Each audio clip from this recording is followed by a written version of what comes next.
নমস্কার। আজকে বলবো হচ্ছে মিথুন রাশিকে নিয়ে দেবগুরু বৃহস্পতির যে বক্রি হচ্ছে 11ই নভেম্বর 2025 কি রকম প্রভাব দিবে মিথুন রাশির ক্ষেত্রে।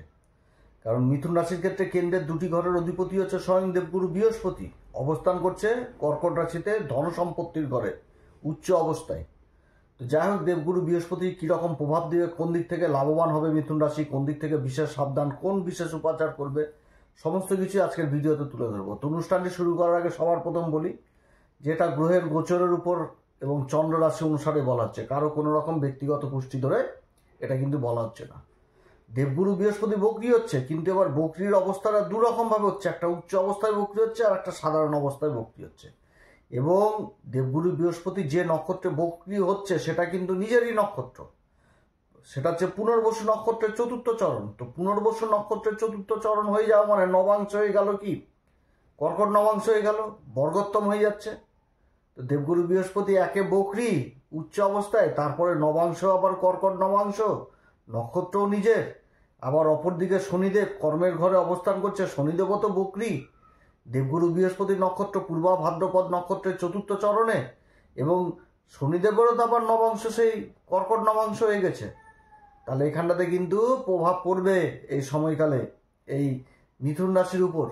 তো যাই হোক, গুরু হচ্ছে কি জ্ঞানের কারক। গুরু হচ্ছে মানে গুরুর জ্ঞানে অজ্ঞানতার অন্ধকার দূর হয়। তো শুভ গ্রহ যখন বক্রি হয়ে যায় তখন তার কিন্তু শুভ ফলে বৃদ্ধি পেয়ে যায়।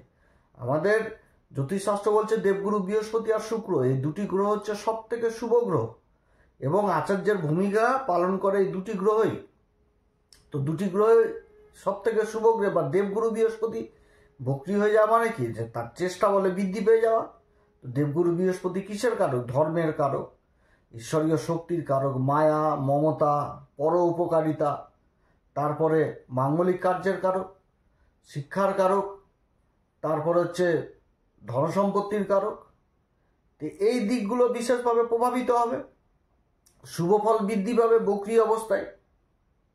তো দেবগুরু বৃহস্পতি বক্রি হয়ে যাওয়া মানে আধ্যাত্মিক চেতনা, নৈতিকতা, দার্শনিক চিন্তাধারা বিশেষভাবে মনের মধ্যে মানে রাশিকে প্রভাবিত করে দিবে এই সময়কালে। এই সময়কালে কি হবে, যন্ত্রের চেতনা, অন্তর চেতনা যথেষ্ট বৃদ্ধি পেয়ে যাবে, আধ্যাত্মিক জায়গাগুলো বিশেষভাবে প্রভাবিত হবে। বাহ্যিক যে জায়গা, যে বহি প্রকাশ, সেটার থেকে অন্তরের প্রকাশ, অর্থাৎ অন্তরের দিকে যে দৃষ্টি, সেটা বেড়ে যাবে। এবং ঈশ্বরের প্রতি একটা যে মানে ধ্যান, জ্ঞান সমস্ত কিছু বৃদ্ধি পাবে এই সময়কালে। আধ্যাত্মিকের দিকে বিশেষভাবে রুচি বৃদ্ধি পাবে এই সময়কালে, এবং নিজের যে অতীতে কর্ম, সেই কর্মের ফলকে বুঝতে পারবে এই সময়কালে। এটা হচ্ছে সব থেকে বড় ব্যাপার, যে নিজের যে কর্ম, আমি যে কর্ম করেছি তার যে ফল আমি ভোগ করছি জীবনে, সেটা এই যে অন্তর চেতনাটা বৃদ্ধি পাচ্ছে দেবগুরু বৃহস্পতির বক্রি হওয়াতে, এটা বিশেষভাবে প্রভাবিত করবে যে আমি আমার কৃত কর্ম, আমি যে কর্ম করেছি তার ফল ভোগ করছি। নিজের চেতনা, অন্তর চেতনা বৃদ্ধি পেয়ে যাবে, এবং এবং সামনের দিকে যে এগোবে তার পথ এই সময়কালে খুঁজে পাবে, যে আমাকে আমার জীবনকে কিভাবে নিভাতে হবে, আমাকে জীবনে কোন কর্ম করতে হবে, সেই পথ, সেই জিনিসটা কিন্তু এই সময়কালে উপলব্ধি করতে পারবে, এবং যে ফলটা পাবে আগামী দিনে সেটাও কিন্তু তার স্থায়ী হবে। এটা হচ্ছে দেবগুরু বৃহস্পতির বক্রি হওয়া। দেবগুরু বৃহস্পতি বক্রি হয়ে যাওয়া মানে বহিঃপ্রকাশ, বাইরের জগৎকে অন্যরকম মনে হবে, ভিতরের জগৎ কিভাবে তার চরণে নিজেকে, নিজের মাথাটা আমি সঁপে দিতে পারি, এই জিনিসগুলো মনে হবে। আধ্যাত্মিক চেতনা, আধ্যাত্মিক জ্ঞান, ধর্মের সেই জায়গাগুলো বিশেষভাবে উঠে আসবে এই সময়কালে। তো দেবগুরু বৃহস্পতি এই সময়কালে দুই দিক থেকে কিন্তু বক্রি হচ্ছে, একটা উচ্চ অবস্থায় বক্রি আর একটা হচ্ছে সাধারণ অবস্থায় বক্রি। এবার উচ্চ অবস্থায় বক্রি হচ্ছে যে নক্ষত্রের কথা বললাম, যেটা হচ্ছে পুনর্বসু নক্ষত্র, নিজেরই নক্ষত্রের চতুর্থ চরণে বক্রি হচ্ছে। উচ্চ অবস্থায় এমনিতেই উচ্চ, তারপর আবার বক্রি হচ্ছে এবং নিজের নক্ষত্র এবং নবাংশ পেয়ে যাচ্ছে আবার সেই কর্কট নবাংশ। আবার শনি কর্মের ঘরে অবস্থান করছে বক্রি অবস্থায়, 28 তারিখে আবার শনি মার্গী হয়ে যাবে। তো শনিও তো অবস্থান করছে দেবগুরু বৃহস্পতির নক্ষত্র চতুর্থ চরণে। তো শনিদেবও তো মার্গী হবে, আর বর্তমানে শনিদেবের যে চতুর্থ চরণ নবাংশ হয়ে গেছে সেই কর্কট নবাংশ। তো যাই হোক, বিশেষভাবে বলবো যে এই 25টা দিন 11ই নভেম্বর থেকে দেবগুরু বৃহস্পতির যে বক্রি অবস্থা 11ই নভেম্বর 2025 থেকে একদম চলবে 2026-এর 11ই মার্চ, প্রায় 120 দিন। তার মধ্যে এই যে 25 দিন উচ্চ অবস্থায় থাকবে, এই উচ্চ অবস্থায় কর্কট রাশিতে থাকবে দ্বিতীয় ঘর, ধনসম্পত্তির ঘর, বাণীর ঘর, আত্মীয় স্বজনের ঘর। এইখানটাতে কিন্তু 25টা দিন অর্থাৎ ডিসেম্বরের 5 তারিখ পর্যন্ত বিশেষভাবে সাবধানে থাকতে হবে, না তো অসুবিধাতে পড়বে। কারণ এটাকে এইভাবে বোঝা যেতে পারে, দেবগুরু বৃহস্পতি জ্ঞানের কারক, জ্ঞান বৃদ্ধি হবে। এটাকে কিন্তু এইভাবে কিন্তু বোঝা যেতে পারে যে কোনো এক ব্যক্তি 1 কাপ চায়ে 2 চামচ চিনি নাই, এবার সেই চায়ে যদি 4 চামচ চিনি দেওয়া যায়, সেই চাটা কি কেউ খাবে? অত্যধিক মিষ্টি হয়ে গেল। তো সেরকম সন্তানকে পিতামাতা স্নেহ করবে, পিতামাতা সন্তানকে স্নেহ করবে, সব ঠিক আছে। যে স্নেহটা করবে তার তো কোনো পরিমাপ নাই, পরিমাণ নাই যে আমি 1 কিলো 2 কিলো 10 কিলো স্নেহ করব। যার ওরকম কিন্তু ভাষা নাই, কিন্তু সেই ভালোবাসা সেই স্নেহটা যদি অন্ধ হয়ে যায় তাহলে কি হবে? ধৃতরাষ্ট্রের মতন যদি অন্ধ পুত্র স্নেহ হয়ে যায় তো তাহলে কিন্তু সেই মহাভারতের সূচনা হয়ে যায়।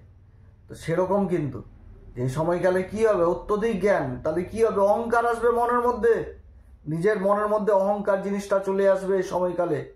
এটা কিন্তু বুঝাচ্ছে এই সময়কালে। কারণ দেবগুরু বৃহস্পতির এই যে দ্বিতীয় ঘরে বক্রি হচ্ছে, ধনসম্পত্তির ঘরেই বক্রি হচ্ছে, ধনসম্পত্তির ঘরে বক্রি হচ্ছে। তার পঞ্চম দৃষ্টি পড়ছে একদম ষষ্ঠ ঘরে, যেটা হচ্ছে বৃশ্চিক রাশি। সপ্তম দৃষ্টি পড়ছে অষ্টম ঘরে এবং নবম দৃষ্টি পড়ছে কর্মের ঘরে। তো কর্মের ঘরে কি হবে? নিজেকে সর্বজান্তা মনে করবে, নিজেকে সর্বজান্তা মনে করবে। কর্মের ঘরে বসের সাথে অশান্তি হবে, মনোমালিন্য হয়ে যাবে। পিতার দশম ঘরটা তো পিতার ঘর, কারণ চতুর্থ ঘর যদি মায়ের ঘর হয় তাহলে তার সপ্তম ঘর হচ্ছে দশম ঘর, অর্থাৎ পিতার কর্ম এখানটা থেকে বিচার হয়। তো সেই জিনিসটা কিন্তু হয়তো পিতার সাথে গন্ডগোল হয়ে যাওয়া, মনোমালিন্য হয়ে যাওয়া, মন কষাকষি হয়ে যাওয়া, এগুলো জিনিস। গুরুজনদের অশ্রদ্ধা অভক্তি এগুলো করা। বাণীর ঘরে দেবগুরু বৃহস্পতি উচ্চ অবস্থায় বক্রি হচ্ছে, তো মুখের ভাষা এমন হবে যে নিজেকে সর্বজান্তা অহংকারী মনোভাব এগুলো প্রকাশ পেয়ে যাবে এই সময়কালে বিশেষভাবে। অতএব এদিক থেকে সাবধান। ধনসম্পত্তির ঘরে বক্রি হচ্ছে, তো দেবগুরু বৃহস্পতি ধনসম্পত্তির ঘরে বক্রি হচ্ছে, যার দৃষ্টি পড়ছে আবার পঞ্চম দৃষ্টি পড়ছে ষষ্ঠ ঘরে। তো ষষ্ঠ ঘরে দৃষ্টি পড়ার জন্য কি হবে? ষষ্ঠ ঘরটা কি রোগ রিপু ঋণ এমন হয়ে যাবে যে দেখা হলো যে ভুল ডিসিশনের জন্য মানে ঋণ, নিজের ধন সম্পত্তি নষ্ট করে ফেলা, টাকা পয়সা নষ্ট করে ফেলা, এগুলোও হবে। অতএব এদিক থেকে সাবধান যে কাজটা করবে। কারণ দেবগুরু বৃহস্পতি যে সপ্তম দৃষ্টি এ সময় অষ্টম ঘরে থাকবে, তো গভীর বিশ্লেষণ করতে অক্ষম হবে এই সময়কালে। অতএব যে কোনো কাজ করতে গেলে এই সময়কালে অবশ্যই পরামর্শের দরকার রয়েছে। সেরকম অহংকার জিনিসটাকে ত্যাগ করতে হবে। যেখানটাতে প্রয়োজন রয়েছে, যেখানটাতে যেটার প্রয়োজন থাকে, যে কাগজপত্রের যেখানটাতে প্রয়োজন রয়েছে সেখানটাতে নিজেকে একাই 100 ভাবে সেই কাগজপত্রকে ব্যবহার করলাম না, নেগলেন্সি করলাম, তাহলে কিন্তু অসুবিধায় পড়তে হবে। কর্মের ঘরে এমন ব্যবহার করলাম যে আমি সব জানি কিন্তু কর্মক্ষেত্রে 9 ঘন্টা হয়ে গেল, তো সেই জিনিসটা অত্যধিক কনফিডেন্ট, আত্মবিশ্বাস যথেষ্ট বলি হয়ে যাবে এই সময়কালে। অতএব এদিক থেকে সাবধান। এইটুকু 25টা দিন সাবধান। তারপরে যে 5ই ডিসেম্বর থেকে যখন দেবগুরু বৃহস্পতি রাশির উপরে চলে আসবে বক্রি অবস্থায়, তখন থেকে মিথুন রাশির হয়ে যাবে বললে বললে চারিদিক থেকে উন্নতি। যেদিকে যাবে সেদিকে উন্নতি। যেটা আমি এর আগে বললাম, যেগুলো খারাপ গুণগুলো তুলে ধরলাম সেইগুলো বিপরীত হয়ে যাবে। চারিদিক থেকে উন্নতি, ডিসিশন নেওয়ার ক্ষমতা ভালো হবে, সমাজে উন্নতি হবে, সন্তান যে কর্ম করবে সেই কর্মে উন্নতি হবে, শিক্ষার জায়গাটা যথেষ্ট ভালো হবে, ধর্মকর্মের উপর বিশেষভাবে রুচি জাগবে, পিতার সাথে সম্পর্ক ভালো হবে, তীর্থস্থান ভ্রমণ হবে। এছাড়া ভ্রমণ জাতীয় কাজের সাথে যারা যুক্ত রয়েছেন সেই কাজগুলো হবে, ইম্পোর্ট এক্সপোর্টের কাজগুলো যথারীতি ভালো হবে, বিদেশ সংক্রান্ত কাজগুলো ভালো হবে, ব্যক্তিত্ব যথেষ্ট নিখার হবে, বিশ্লেষণ করার ক্ষমতা ভালো হবে, অ্যাডভান্স জিনিস বুঝতে পারবে যে আমাকে কার সাথে মিশতে হবে না মিশতে হবে, কিভাবে চলবো, নিজের ভূত ভবিষ্যৎ কিভাবে তৈরি করবে সেটাও বুঝতে পারবে, এবং কর্মক্ষেত্রে দায়িত্ব কর্তব্য যথেষ্ট পালন করতে পারবে। যারা সরকারি বেসরকারি কর্মচারী তাদের কি হবে? তাদেরও শ্রেষ্ঠ সময় হবে এই সময়কালে, প্রমোশন বেতন বৃদ্ধি সব কিছু হবে। আর যারা ব্যবসার সাথে যুক্ত রয়েছেন তাদের আমদানিতে বৃদ্ধি হবে, সেভিংস জিনিস যথেষ্ট করতে পারবে, মান সম্মান পদ প্রতিষ্ঠা সমস্ত কিছু এই সময়কালে বৃদ্ধি পেয়ে যাবে। দেবগুরু বৃহস্পতির এই অবস্থান, দেবগুরু বৃহস্পতির সপ্তম দৃষ্টি পড়বে একদম সে সপ্তম ঘর, যেটা হচ্ছে ধনু রাশির উপর, অর্থাৎ নিজের মূল ত্রিকোণ রাশি, নিজের মূল ত্রিকোণ রাশিকে দেখবে। মাঙ্গলিক কার্য বাড়িতে অনুষ্ঠিত হবে, যাদের বিবাহ হচ্ছিল না তাদের বিবাহের সম্বন্ধ আসবে, যারা পার্টনারশিপে ব্যবসা বাণিজ্য করছেন তাদের জন্য একটা সুসম্পর্ক এবং লাভবান স্থিতি তৈরি হবে, লাভের স্থিতি তৈরি হবে এই সময়কালে। এবং যারা পার্টনারশিপে যারা ব্যবসা বাণিজ্য করার চিন্তা করছেন তাদের জন্য অনুকূল পরিবেশ হবে, ব্যবসা বাণিজ্য প্রসার হবে, ব্যবসা বাণিজ্য চারিদিকে প্রসার হবে এই সময়কালে। নাম খ্যাতি যশ সমস্ত কিছু উঠে আসবে যখন বকরি হয়ে রাশির উপরে চলে আসবে দেবগুরু বৃহস্পতি। পঞ্চম দৃষ্টি থাকবে সন্তানের ঘরে, সন্তান যে কর্ম করবে সেই কর্মে উন্নতি, পিতামাতাদের সন্তানের প্রতি যে দুশ্চিন্তা সেই দুশ্চিন্তা দূর হবে। ভাগ্যের ঘরে দেবগুরু বৃহস্পতির দৃষ্টি থাকবে, তো এই সময়কালে ভাগ্যের ঘরে তো আবার রাহু অবস্থান করছে, রাহুরও নক্ষত্র পরিবর্তন হয়ে যাবে, অর্থাৎ চারিদিক থেকে একটা উন্নতির ভালো সময়ের সূচনা হতে যাচ্ছে ডিসেম্বরের 5 তারিখ থেকে। শুধু এই 25টা দিন যেগুলো বললাম, আত্ম অহংকার, ডিসিশন নিতে হবে ভালো মতন করে, কারো কোনো প্ররোচনায় কথাবার্তায় এগোনো যাবে না। যেখানটাতে যেটা প্রয়োজন, যেখানে কাগজের প্রয়োজন, কাগজ ছাড়া কাজ করছি তাহলে তো ডিফল্ট হতে যাবে। বিশ্বাস, কারো দায়িত্ব নিয়ে ফেললাম, এগুলো নেওয়া যাবে না। বেশি দায়িত্ব নিতে গেলে তখন ওই যে বললাম ধনসম্পত্তি নষ্ট হয়ে যাবে, টাকা পয়সা এগুলো নষ্ট হবে। কারণ দেবগুরু বৃহস্পতি যে পঞ্চম দৃষ্টি সেটা বৃশ্চিক রাশির উপর পড়বে। মঙ্গল তো অস্ত অবস্থায় থাকছে এখন, এই জিনিসগুলো হওয়ার প্রবল সম্ভাবনা থাকবে, কারণ মঙ্গল তো অস্ত হয়ে যাচ্ছে 7 তারিখ থেকে মঙ্গল অস্ত হয়ে যাবে। তো তাহলে এই যে অবস্থানগুলো যেগুলো তুলে ধরলাম এগুলো দিকে বিশেষভাবে খেয়াল রাখতে হবে মিথুন রাশিকে। তারপরে কিন্তু যথেষ্ট ভালো সময় হতে যাচ্ছে, খুবই ভালো সময় হতে যাচ্ছে।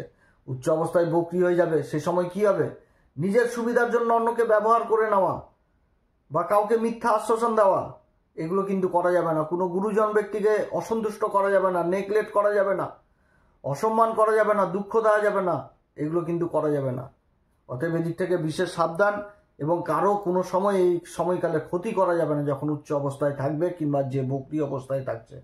গুরুজনদের বিশেষভাবে আদর সম্মান এগুলো করতে হবে, উচ্চ অবস্থাতে থাকলেও আর এমনি নর্মাল অবস্থাতে থাকলেও। তো যাই হোক, এই সময়কালে কোনো উপাচার করবে, প্রত্যেকদিন হনুমান চল্লিশা, বজ্রংবান, শ্রীরাম সীতার প্রণাম মন্ত্র সহকারে পাঠ করবেন। পিতা মাতার উভয়ের আশীর্বাদ নেবেন, মন্দিরে পূজারীদের পাশে আশীর্বাদ নেবেন। যে সমস্ত মন্দিরে ভোগ রান্না হচ্ছে সে সমস্ত মন্দিরে মিষ্টি কুমড়ার মতন ফলের খাবারের বস্তু দান করবেন।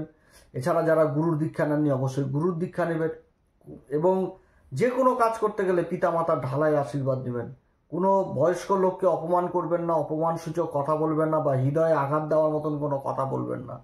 এগুলো করলেই যথেষ্ট। আপনারা সবাই ভালো থাকেন। এরপরে আবার আসবে একটি নতুন পর্ব নিয়ে। নমস্কার, ধন্যবাদ।